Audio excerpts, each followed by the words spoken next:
Hi everyone, welcome to USA Healthcare Today. I'm Samantha Ready, a private healthcare advocate at Viveesa. Today we're going to be talking about the challenges that families deal with when caretaking for a loved one who's afflicted with dementia. We have a special guest on today. Hi Lee, how are you? Good, how are you, Samantha? Good, thanks for being here. I appreciate being invited, and that's what I wanted to first say is thank you very much for letting me talk today about this important issue. Definitely. Again, I'm Lee Kaufman, and I am the director of an Alzheimer's Dementia community up in Southern California. Well, wow. Tell us a little bit about what made you be interested in this industry. Yeah, well, I've always had an affinity to giving back. I did 30 years in retail, so that's one way of giving back. Definitely. But really trying to look for something that had more meaning. And when you're really talking about individuals dealing with the issues with dementia, Alzheimer's, Parkinson's, the physical and mental aspects of it, it really was something that I wanted to get involved with. I'm so happy that I'm part of it now. That's important work. Can you talk a little bit about the difficulties that the family members themselves go through when caretaking for their loved one? Absolutely. What some of the struggles are? Yeah, absolutely. And I'd say there's quite a lot of difficulties. There's an emotional aspect of it, Samantha, where this is somebody who you love and you've seen and you're watching a little bit of, whether it starts with mild cognitive impairment, memory issues, and then it can just keep going. It can be physical issues now, confusion, medical issues, starting to not understand, where they are, the time and place, forgetting things. There's just so many issues. And then remember, Samantha, this is somebody who and you're watching it happen and you're so emotionally connected to it. The families and friends and loved ones, I think they have sometimes a more difficult journey in this than the individual afflicted with it. Absolutely, and I'm sure that it's a hard decision to make in gaining some outside help. How do families make the decision and determination to bring their loved ones to your community? Yes. What are can you talk a little bit about what the benefits are? Yeah, absolutely. Okay. Well, let me kind of go backwards and sort of talk about what leads to that decision, and it's a tough one because. Really, you know your loved one probably better than anybody else. Of course. And so trusting somebody else to really care and love and provide safety and a quality of life for your loved one is a very, very difficult decision. And that's why I think it takes people sometimes a while to get there, because in your mind, who is it that can better take care of someone that you love but yourself? The problem is a lot of times because you're so involved with it, you may not be aware of different things, the isolation that can happen, the depression that can happen, and the social kind of coming and pulling back away from society because you're just so focused on safety and just getting a day-to-day kind of surviving and being there.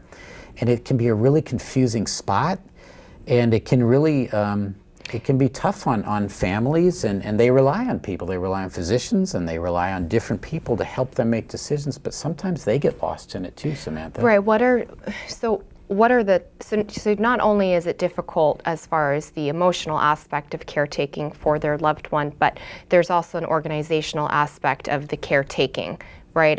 It's how do you find the right doctor? How do you find the right treatment center? How do you deal with insurance issues, the financial aspects? How do you mobilize those resources to promote the best sort of outcome for your loved one? Can you talk a little bit about that and what? I think I'll start with, you're absolutely right. It's incredible challenges. Right. I mean, people don't realize all of a sudden now you're the primary decision maker on physician, you're primary on financial, you're the power of attorney, and you weren't expecting to have to make those types of decisions. That can be difficult. You're the one that's responsible for getting them the 6 to 8 medications that they need per day. You're the one responsible for the diet and making sure the diet's done on time. And you probably should try to provide some sort of a social interaction for your loved one as well too. Right. That's a good point. And it's very, very difficult. And really, again, the loved ones and family, many of them are losing their lives too. They are. You know, that's what people don't think about, is how they're losing a little bit of their life too, and they're not getting the quality interaction with their loved one because they're just so focused and worried about safety. Right. The families that we help who have, their loved ones who are dealing with dementia, that's the primary issue that we see. They're exhausted, they're tired, they're worried. And so really having someone come in and help them get organized and make the phone calls and even help, talk to the doctors, facilitate the communication, stay on top of creating a good relationship, for their loved one and their primary caregiver is, it's huge. It's so beneficial. I mean, it's a peace of mind for these families. Yeah, you're so right. And what I know about what you guys do at Viveesa, it's exactly the same. Right. So the decisions that loved ones and family members have to make for someone afflicted with dementia, they're the decisions of individuals that you've been dealing with as well too. And so, as you know, it's not as easy as you think. There's bureaucracy, there's red tape, there's tough decisions. And I'll even start with the physicians. As again, I keep saying it, but as you are aware, there's great physicians, there's not so great physicians, right? Right. And yet sometimes families get so caught up in things, they're not even aware of health and diet and all of those aspects. And so it's really, really important for them to get a third party or somebody just to help them think through the decisions and what's the right thing to do for the one they love so much. Right, absolutely. What are some of the positives? That you've seen once family members are able to get their loved one to your community, have outside help in getting organized? What are some of the stories that you have surrounding that? Yeah, that's a great point. And I'd say it's not just coming into my communities. Families can get it right too at the home as well. That's great. But I'll share with you, for my communities, what I've seen is a great positive, and let you know that it can be done at home too, just not all the time. Right. But the positives are this. Usually as someone is afflicted with dementia, what they really need is routine and safety, because they're cognitively losing things. So the more routine you get, the better.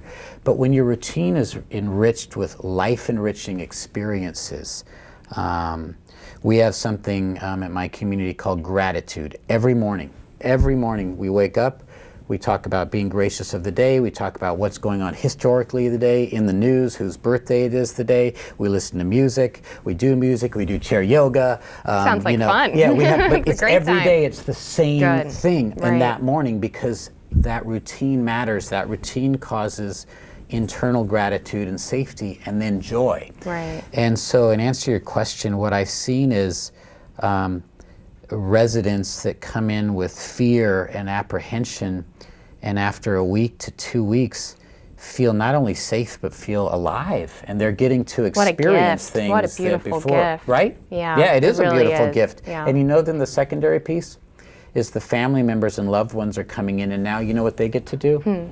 They get to experience it with their loved one, that moment, without them having the fear of what's going to happen, what do I have to do. It allows them the gift of being present with their loved one again. Exactly. And so, Samantha, once you get that right, and like I said, it can be done at home.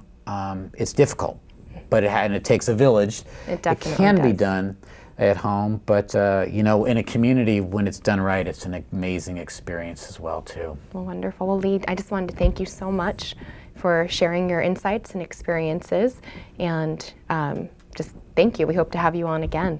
Oh gosh, thanks, Yeah. Samantha. And again, I want to I end where I started, which I really appreciate the work that you guys are doing, and just feel honored to be here today. And keep up the good work. We'll try. Okay, thank you. Yeah. See you next time, guys. Bye.